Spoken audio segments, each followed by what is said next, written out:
ఆకులేని అడవిలోన అరే మేకలన్నీ మేయవచ్చు, సద్దులేని కోనలోన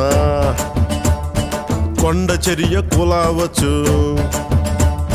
మాట దాటిపోతే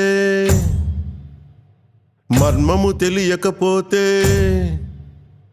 మాట దాటిపోతే మర్మము తెలియకపోతే పొగరుబోతు తగురుపోయి కొండను తాకినట్టు. అందుకే మాట వినాలి గురుడా, మాట వినాలి, మాట వినాలి, మంచి మాట వినాలి. మాట వినాలి గురుడా, మాట వినాలి, మాట వినాలి, మంచి మాట వినాలి.